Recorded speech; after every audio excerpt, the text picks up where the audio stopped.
大家好，我係 Alex。今日我揀咗呢本書《The Magic of Thinking Big》嚟同大家分享。唔單止因為佢係美國經典勵志書之一，出咗幾十年都仲咁受歡迎，仲因為佢真係深深改變咗我睇自己、睇世界同埋睇未來嘅方式。呢本書喺 Goodreads 有超過72000個評分，平均有4.2分；喺 Amazon 都超過11000個 review，仲有成4.6分咁高。唔同年齡層嘅讀者都講，讀完之後信心即刻爆棚。老實講啦，我一開始都有啲懷疑，又係正面思維，會唔會又係老調重彈呢？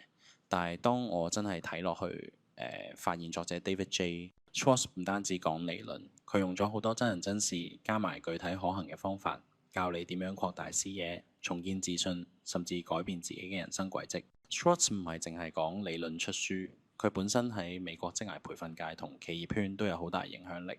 佢教過無數人由普通人成為卓越人士。佢自己都係由一個無名小子，靠住信念加行動，將諗大變成真。我睇完之後真係相信，人唔係要等到有錢有地位先可以諗大，而係夠膽諗大先至有機會達到成功。書開頭講咗一個真實故事，有個叫 Harry 嘅餐廳副主管，細個就成日俾人話你唔得，搞到佢對自己冇信心。做嘢都只係跟指令，唔敢多諗。直到佢遇上 David Schwartz 問佢點解唔試下申請高職位。Harry 話：我又冇大學畢業，點夠人爭啊？Schwartz 翻佢，問題唔係你唔夠料，而係你唔敢諗自己可以。佢俾咗一堆方法 Harry 點樣建立自信，點樣睇自己重要，點樣講俾人聽我得。結果2年之後，Harry 由副主管升做全國營運部總經理，底薪升咗超過3倍，成個人講嘢、望人、做決定嘅氣場都唔同晒。重點就係呢，唔係你資歷幾多，而係你敢唔敢諗大。咁佢書入邊講，Believe big, the size of your success is determined by the size of your belief。意思係你幾相信自己得啦，就會決定你將來會幾成功。Schwartz 用咗個好正嘅比喻，細信念就好似你揸住部螺旋槳飛機，飛得唔遠，但係如果你夠膽相信自己值得更多，就好似你 upgrade 咗去噴射機，飛得更高更快。我有舊同學阿明做設計師做咗10年，一直都話自己無聊升職，接嘅都係細 project。直到有一次佢參加咗個國際設計比賽，話試下啫，點知攞冠軍，即刻有人揾佢做品牌設計，人工即刻升1倍。咁所以我哋要問自己，如果唔怕失敗，我會點做？唔係等成功先相信，而係要先相信先至會成功。Schwartz 仲講咗一個核心觀念：行動源自信心，而信心係可以培養出嚟嘅。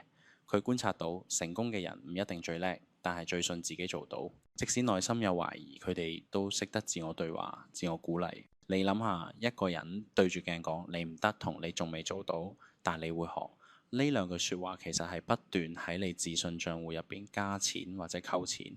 我記得第一次做公開演講，緊張到成雙手震，但係我每日對住鏡練，日日話自己我有信息值得人聽。結果1年內做咗10幾次公開分享，唔再怕上台。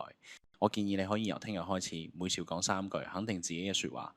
我有價值，我可以做好，我值得成功。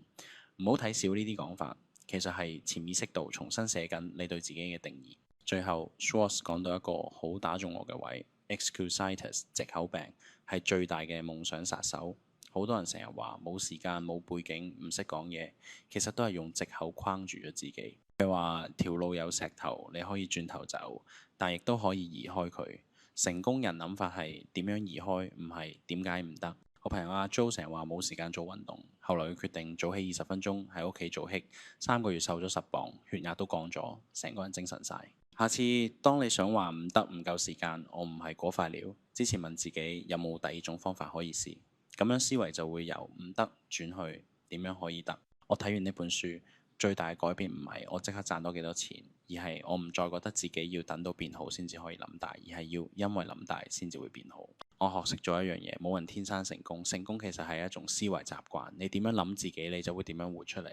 我最中意書入邊一句 Believe it can be done. When you believe something can be done, your mind will find the ways to do it。都係嗰句，聽完萬卷書，務必踏出第一步，你嘅人生先會改變。